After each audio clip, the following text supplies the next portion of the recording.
ഏകദേശം 700 വർഷങ്ങൾക്ക് മുമ്പ് തന്നെ യെശയ്യാവ് ദീർഘദർശി ഇപ്രകാരം അരുളി ചെയ്തു: നാം എല്ലാവരും ആടുകളെ പോലെ തെറ്റിപ്പോയിരുന്നു. നാം ഓരോരുത്തരും താൻ്റെ വഴിക്ക് തിരിഞ്ഞിരുന്നു. എന്നാൽ യഹോവ നമ്മുടെ എല്ലാവരുടെയും അകൃത്യം അവന്റെ മേൽ ചുമത്തി. കൊല്ലുവാനുള്ള കുഞ്ഞാടിനെ പോലെ, രോമം കത്തിരിക്കുന്നവന്റെ മുമ്പിൽ ചെമ്മരിയാട് പോലെ അവൻ മിണ്ടാതെ നിന്നു. താഴ്മ മൂലം അവൻ വായി തുറന്നില്ല. യെശയ്യാവ് 53-ാം അധ്യായം 6-7 വാക്യങ്ങളാണ്. ഇപ്രകാരം തന്നെ പുതിയ നിയമത്തിൽ വെളിപാടിന്റെ പുസ്തകം 5:6 പിതാവിന്റെ സന്നിധിയിൽ അറുക്കപ്പെട്ടു നിൽക്കുന്ന ഒരു കുഞ്ഞാടിനെ ഞാൻ ഇപ്പോഴും കാണുന്നുവെന്ന് യോഹന്നാൻ ശ്ലീഹ പറയുന്നു. നമ്മൾ ഇന്ന് വരെ ചെയ്ത എല്ലാ പാപങ്ങളെയും അവൻ വഹിച്ചുകൊണ്ടാണ് ഗോകുൽത്തായിലേക്ക് പോയത്. അങ്ങനെയെങ്കിൽ നമ്മുടെ ആ പാപങ്ങൾക്ക് ഒരു മോക്ഷവും അതിനൊരു ഉയർപ്പും അതിനൊരു ക്ഷമയും അവൻ തന്റെ കുരിശിൽ നിന്ന്, അവന്റെ വിലാപിൽ നിന്ന് നമുക്ക് ഒഴുകിത്തരും എന്നുള്ളതിൽ സംശയമില്ല. So we are not merely remembering what happened 2000 years ago. Rather, we are partakers in the crucifixion of our Lord Jesus Christ. എന്നോ നടന്ന ഒരു സംഭവത്തിന്റെ അയവിറക്കലല്ല ഇവിടെ നടക്കുന്നത്. മറിച്ച് ആ സംഭവത്തോട് നാം പങ്കാളികളാവുകയാണ്.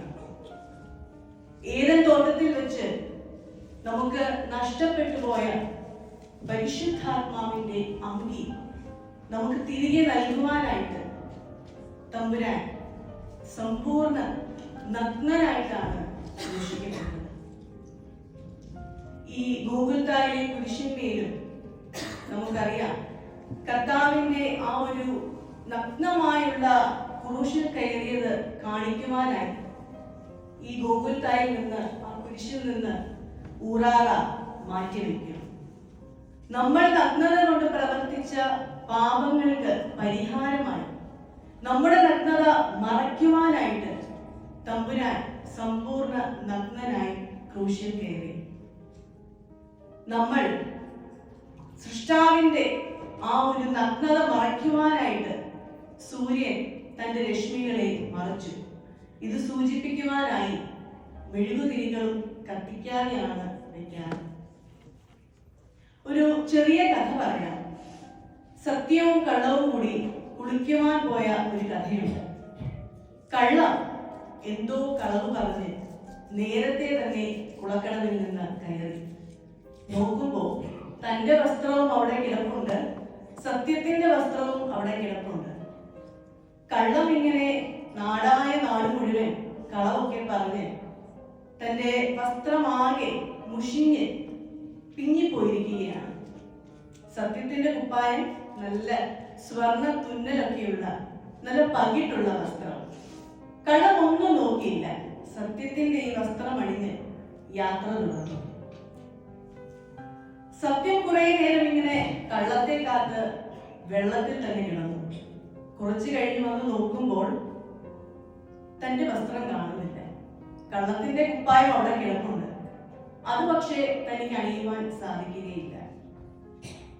അന്നു മുതൽ സത്യം ഉടുപ്പില്ലാതെ യാത്ര തുടങ്ങി. ദ നേക്കഡ് ട്രൂത്ത്, നഗ്നമായ സത്യം എന്ന ചൊല്ലൊക്കെ ഉണ്ടായത് ഇങ്ങനെയാണത്രേ. ശരിക്കും സത്യം നഗ്നമാണ്. ഗോകുൽത്തായിലെ കുരിശിന്മേലും നാം അത് അങ്ങനെ തന്നെയാണ് കാണുന്നത്. ഈ വിശുദ്ധ വാരം, ദ ഹോളി വീക്ക്, നമ്മുടെ കണ്ണുകൾക്ക് നിറയെ പ്രകാശം നൽകുന്ന ഒരാഴ്ചയാണ്. ഒരു തരത്തിൽ നമ്മുടെ കണ്ണ് തുറപ്പിക്കുന്ന ആഴ്ച.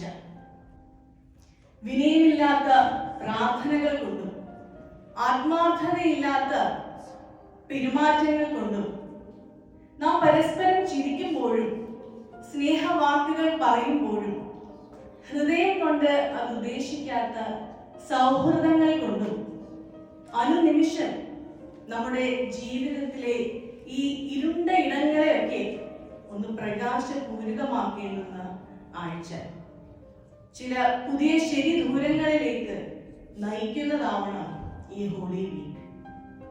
അൺഫോർച്ചുനേറ്റ്ലി, നിർഭാഗ്യവശാൽ അന്നും ഇന്നും തങ്ങൾ ജീവിക്കുന്ന ആ ഒരു പരിസരങ്ങൾക്ക് വേണ്ടത്ര സുബോധവും സമാധാനവും സന്തോഷവും ഒന്നും പകർന്നു നൽകുവാൻ ക്രിസ്തുവിനെ അനുഗമിക്കുന്നവർക്ക് ആകാതെ പോകുന്നുണ്ടെങ്കിൽ അതിന്റെ ഒരു കാരണം സുവിശേഷത്തിന്റെ തുടർച്ചയായി നാം വായിക്കുന്നുണ്ട്.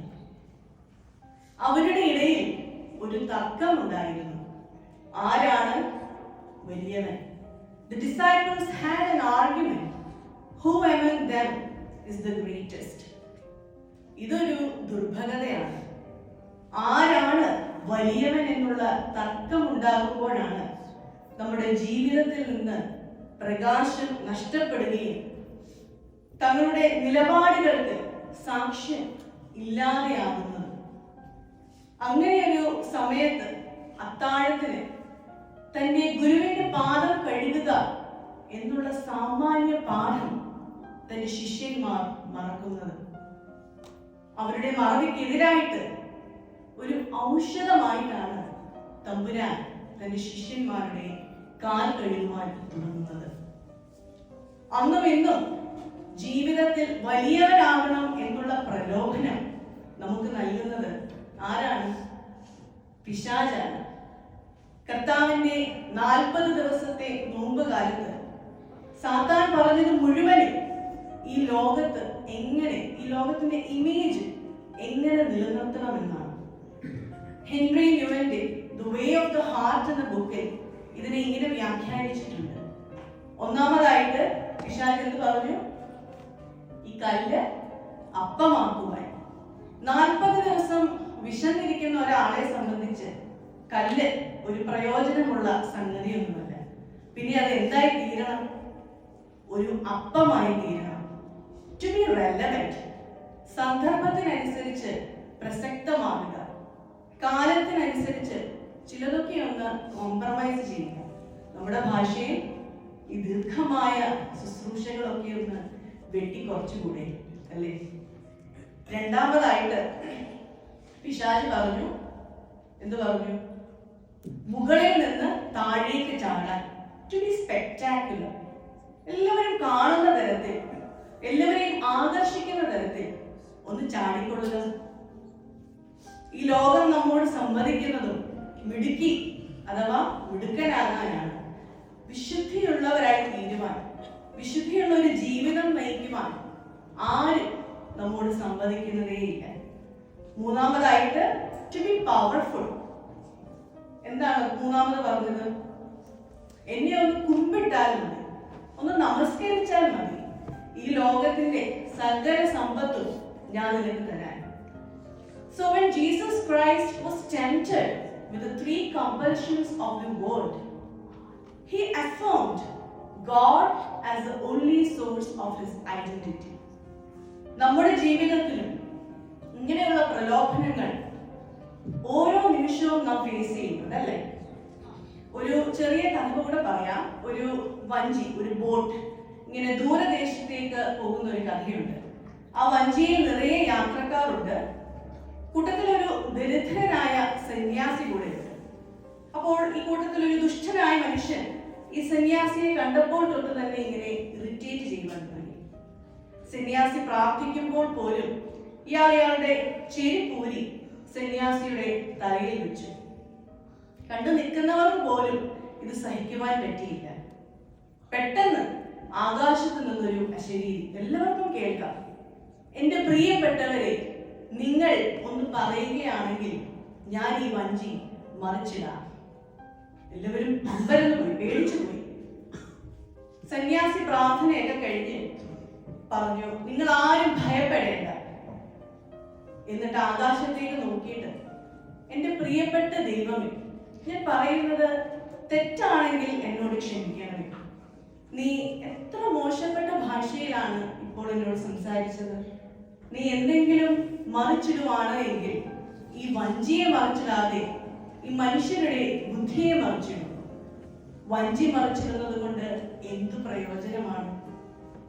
അപ്പോൾ വീണ്ടും ആകാശത്ത് നിന്നൊരു അശരീരി, ഞാൻ നിന്നിൽ വളരെയധികം സന്തോഷിക്കുന്നു. നീ ശരിയായ കാര്യം തന്നെയാണ് മനസ്സിലാക്കിയിരിക്കുന്നത്. നീ ആദ്യം കേട്ട ശബ്ദം അത് എന്റേതായിരുന്നില്ല, അത് ചെകുത്താന്റെ ശബ്ദമായിരുന്നു. ചെകുത്താന്റെ ശബ്ദം തിരിച്ചറിയുവാൻ സാധിക്കുന്നവർക്ക് മാത്രമേ ദൈവത്തിന്റെ ശബ്ദം തിരിച്ചറിയുവാൻ സാധിക്കൂ. നമ്മളും ഇങ്ങനെ ചില സാഹചര്യങ്ങളിലൊക്കെ എവിടെയെങ്കിലും ഒന്ന് താഴ്ന്നു കൊടുക്കണം എന്നുള്ളപ്പോൾ ഒരു ശബ്ദം കേൾക്കും. നീ ഇവിടെ താഴ്ന്നു കൊടുക്കേണ്ട കാര്യമൊന്നുമില്ല. ഇത് തീർച്ചയായിട്ടും ആരുടെ ശബ്ദമാണ്? ചെകുത്താന്റെ ശബ്ദം തന്നെയാണ്. Humility is the only virtue that demons cannot mimic. All saints were humble. Saint Paul, the chief apostle, said, Jesus Christ came to this world to save sinners, of whom I am the chief. പാപികളിൽ ഒന്നാമൻ അവനോ അവളോ ഒന്നുമല്ല, വേറെ ആരാണ്? ഞാനാണ് പാപികളിൽ ഒന്നാമൻ എന്ന് നമുക്ക് പറയുവാൻ സാധിക്കണം. നോമ്പിന് ശേഷമുള്ള നമ്മുടെ കർത്താവിന്റെ ചലനങ്ങൾ അത്രയും വിനയം കൊണ്ടുള്ള പ്രഹരങ്ങളാണ്. കഴുതയുടെ പുറത്ത് കയറുന്നതും തന്റെ ശിഷ്യന്മാരുടെ കാൽ കഴുകുന്നതും എല്ലാം വിനയം പഠിപ്പിക്കലാണ്, ശീലിപ്പിക്കലാണ്. ദൈവത്തിന്റെ മക്കൾ എന്ന് വിളിക്കപ്പെടുവാനുള്ള വലിയ ഭാഗ്യം സിദ്ധിച്ചിട്ടുള്ള നാം എന്തേ അഹങ്കാരിയായ പിശാചിനെ ഇത്രമേൽ അനുകരിക്കുവാൻ ശ്രമിക്കുന്നത്? എങ്ങനെയാണ് താഴ്മയുള്ള ഒരു സ്വഭാവമില്ലാതെ നമുക്ക് ജീവിക്കുവാൻ സാധിക്കുക? കുറെ കടങ്ങൾ മാത്രമുള്ള മനുഷ്യരല്ലേ നമ്മൾ? എല്ലാം ദൈവത്തിന്റെ ദാനമാണ് എന്ന് നാം എപ്പോഴും ചിന്തിക്കണം. ഇപ്പോൾ ഞാൻ ഈ പ്രസംഗിക്കുന്നതും നിങ്ങൾ കേൾക്കുന്നതും എല്ലാം തന്നെ മറ്റേതൊരു ശുശ്രൂഷയുമായിക്കൊള്ളട്ടെ, ഇത് ഞാനല്ല, ക്രിസ്തുവിലൂടെ ക്രിസ്തു മുഖാന്തരം സംഭവിച്ചിരിക്കുന്നു എന്ന് നാം ഓർക്കണം. കുറച്ചുകൂടി നമുക്ക് നമ്മുടെ ജീവിതത്തെ അവന്റെ കാൽപാദങ്ങളിൽ സമർപ്പിക്കാം. ഈ വലിയ നോമ്പിന്റെ പൂർത്തീകരണത്തിലേക്ക് നാം എത്തിച്ചേരുകയാണ്. കർത്താവിന്റെ ആ ശ്രേഷ്ഠമായ നോമ്പിനോടും പീഠാനുഭവത്തോടും കൂടി ചേർത്ത് നമ്മുടെ ഈ നോമ്പിനെ അവൻ സ്വീകരിക്കുവാൻ പരിശുദ്ധാത്മാവിന്റെ വലിയ ശക്തി നമുക്കൊരു ആയുധമായി കൂടെ ഉണ്ടാകണം. ഇടയ്ക്ക് എവിടെയെങ്കിലും നമ്മളൊന്ന് വീണു പോയിട്ടുണ്ടെങ്കിൽ വിഷമിക്കേണ്ട. കർത്താവ് നമ്മെ താങ്ങിയെടുത്ത് കരുതിക്കൊള്ളും. അനുവദിച്ചാൽ മാത്രം മതി. സ്വർണ്ണനാവുകാരനായ ഇവാനിയോസ് ഇപ്രകാരം പറഞ്ഞിട്ടുണ്ട്, അനുഗമിക്കുന്നതോർത്ത് നാം ലജ്ജിക്കേണ്ട കാര്യമില്ല. ആ പാപം ചെയ്യുമ്പോൾ ലജ്ജയുണ്ടായാൽ മതി. Be ashamed when you sin. Don't be ashamed when you repent. As we know, sin is the wound and repentance is the medicine. According to Saint John of Damascus, അനുതാപം എന്നത് സാത്താനിൽ നിന്ന് ദൈവത്തിലേക്കുള്ള മടങ്ങിവരവാണ്. Which comes through pain. It's not easy. We have to put some efforts, some serious efforts along with our prayers. എന്നാൽ പിശാച് ഇങ്ങനെ പുറകെ നടന്ന് നമ്മെ ഇങ്ങനെ ടെംപ്റ്റ് ചെയ്യുവാണെങ്കിൽ നാം എന്ത് ചെയ്യും? നമുക്ക് ഇങ്ങനെ പ്രാർത്ഥിക്കാം, കർത്താവേ, പാപിയായ എന്നോട് കരുണ തോന്നണമേ. നമ്മുടെ ചിന്തയിൽ തന്നെ ഈ പാപം ചെയ്യുവാനുള്ള ആ ഒരു പ്രവണത ഉടലെടുക്കുമ്പോൾ ഇതിങ്ങനെ റിപ്പീറ്റഡ് ആയിട്ട് പറഞ്ഞാൽ ആ പാപം ചെയ്യാനുള്ള ചിന്ത തന്നെ ഇല്ലാതെയാണ്. വിശുദ്ധ മത്തായിയുടെ സുവിശേഷം 26:41 പറയുന്നു, പ്രലോഭനത്തിൽ അകപ്പെടാതെ ഇരിക്കുവാൻ നിങ്ങൾ ഉണർന്നിരുന്ന് പ്രാർത്ഥിക്കുകയും ആത്മാവ് സന്നദ്ധമെങ്കിലും ശരീരം ബലഹീനമത്രേ.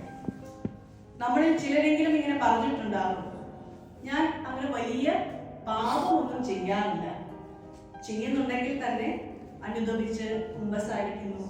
വീണ്ടും അതേ പാപങ്ങളൊക്കെ ഞാൻ ചെയ്യാറുള്ളൂ, പുതിയതായൊന്നും ചെയ്യാറില്ല. അങ്ങനെ ആ പാപത്തിൽ നമ്മൾ പെട്ടുപോകും. ഇവിടെയാണ് നമ്മളും പരിശുദ്ധന്മാരും തമ്മിലുള്ള വ്യത്യാസം. Saints get up quickly from sinning. ഭാഗ്യസ്മരണാർഹനായ Ivanios തിരുമേനി എപ്പോഴും പറയുമായിരുന്നു, we fall and we get up again. വീഴും എഴുന്നേൽക്കും, വീഴുമ്പോഴെല്ലാം എഴുന്നേൽക്കും. എത്ര തവണ വീണു എന്നുള്ളതല്ല, എത്ര വേഗം എഴുന്നേൽക്കുന്നു എന്നതാണ് പ്രധാനം. It should be quick and it should get quicker. So when we fall into a sin, get up right away, confess and attempt to live uprightly once again. വിശുദ്ധ ലൂക്കോസിന്റെ സുവിശേഷം 15:7 പറയുന്നു, മാനസാന്തരം ആവശ്യമില്ലാത്ത നീതിമാന്മാരെക്കാൾ മാനസാന്തരപ്പെടുന്ന പാപിയെ ഓർത്താണ് സ്വർഗം ഏറ്റവും സന്തോഷിക്കുന്നത് എന്ന്. ദൈവം നമുക്ക് അനുവദിച്ചിട്ടുള്ള കഷ്ടതകളും പരീക്ഷണങ്ങളും മാത്രമേ നമ്മുടെ ജീവിതത്തിൽ ഉണ്ടാവുകയുള്ളൂ. എന്തിനാണ് ഇത്തരത്തിലുള്ള പരീക്ഷണങ്ങളൊക്കെ? അവനോട് കൂടുതൽ അടുക്കുവാനും കർത്താവിനോടുള്ള വിശ്വാസത്തെ ദൃഢപ്പെടുത്തുവാനും അവനോട് കൂടെ ആയിരിക്കുവാനുമാണ്. So let me ask you, if we pray for patience, do you think God gives us patience? Or He gives us the opportunities to be patient? So when we pray for courage, do you think God gives us courage? Or He gives us the opportunities to be courageous? When we pray for a loving family, do you think God saps us with warm, fuzzy feelings? Or He gives us the opportunities to get closer and love each family member? Just think about it. എല്ലാവർക്കും ഒരു കുരിശുണ്ട്, ഒരു സഹനം, ഒരു ഉയർപ്പിന് ആവശ്യമാണ്. ഏതൊരു വ്യക്തിയുടെയും ജീവചരിത്രത്തിൽ ഈ 3 അധ്യായങ്ങളെ ഉണ്ടാവുകയുള്ളൂ. ഒന്ന്, അയാൾ അനുഭവിച്ചിരുന്ന ഒരു സുഹൃതം, പീരീഡ് ഓഫ് ഗ്ലോറി. 2, അയാൾക്ക് നഷ്ടപ്പെട്ടു പോയ ഒരു സുഹൃതം, ലോസ്റ്റ് ഗ്ലോറി. 3-ാമതായിട്ട് അയാൾ വീണ്ടെടുക്കുന്ന ഒരു മഹിമ, റെസ്യൂഡ് ഗ്ലോറി. വേദപുസ്തകവും ഈ ഒരു ഘടനയിലാണ് രൂപപ്പെട്ടിരിക്കുന്നത്. ഏത് ഏറ്റവും ഭംഗിയും സന്തോഷവുമുള്ള കാലം, പിന്നെ പറുദീസ നഷ്ടപ്പെട്ട കാലം, ലോസ്റ്റ് ഗ്ലോറി. 3-ാമതായിട്ട് പറുദീസയുടെ വീണ്ടെടുപ്പാണ്. വലിയ മഹത്വം, നഷ്ടപ്പെട്ടു പോയ മഹത്വം, വീണ്ടെടുക്കുവാൻ സാധിക്കുന്ന മഹത്വം. എന്തൊരു ഹോപ്പാണിത്. തീർച്ചയായിട്ടും നാം ഈ നോമ്പ് കാലം വളരെ ഗൗരവമായിട്ട് എടുത്തിട്ടുണ്ടെങ്കിൽ നാം ഓരോരുത്തരും ആ ഒരു ഉയർപ്പിലെത്തും. ഉയർപ്പ് എന്ന് പറയുന്ന ആ ഒരു വലിയ സാധ്യതയിലാണ് ഈ ഹോളി വീക്ക് അവസാനിക്കുന്നത്. ഞാൻ എൻ്റെ വാക്കുകളെ ചുരുക്കുകയാണ്. ഓ ഹെൻറിയുടെ ലാസ്റ്റ് ലീഫ് എന്ന് പറയുന്ന ഒരു കഥ നാം എല്ലാവരും കേട്ടിട്ടുണ്ടാകും. പെട്ടെന്ന് അത് ഓർക്കാത്തവർക്ക് വേണ്ടിയിട്ട് അതിന് സൂചന ഇത്രയേ ഉള്ളൂ. ഒരു പകർച്ചവ്യാധിയുടെ ഒരു പാനഡമിക്കിന്റെ ഒക്കെ സമയത്ത് ഒരു ആർട്ടിസ്റ്റുകളുടെ സ്ട്രീറ്റിൽ നടത്തുന്ന ഒരു സംഭവമാണ്. ഒരു പെൺകുട്ടി ഇങ്ങനെ വല്ലാതെ രോഗബാധിതയാകുന്നു. അപ്പോൾ അവളിങ്ങനെ ഉണ്ടാക്കിയെടുക്കുന്ന ഒരു സങ്കല്പം ഇതാണ്: അവളുടെ മുറിയിൽ നിന്ന് കാണാവുന്ന ഒരു മരം, ആ മരത്തിലെ ഇലകളെല്ലാം കൊഴിയുന്ന ദിവസം ഇവൾ മരിച്ചു പോകും. അപ്പോൾ അവൾ വളരെ കണക്റ്റഡ് ആയിട്ടാണ് ഈ മരവുമായിട്ട്. ഇങ്ങനെ രാവിലെ എഴുന്നേൽക്കുന്നു, നോക്കുന്നു എത്ര ഇലകൾ ഇനി ആ മരത്തിൽ ശേഷിക്കുന്നുണ്ടെന്ന്. അങ്ങനെ ഒരു ദിവസം രാത്രി ഭയങ്കരമായ കാറ്റും മഴയും ഒക്കെ വീശി.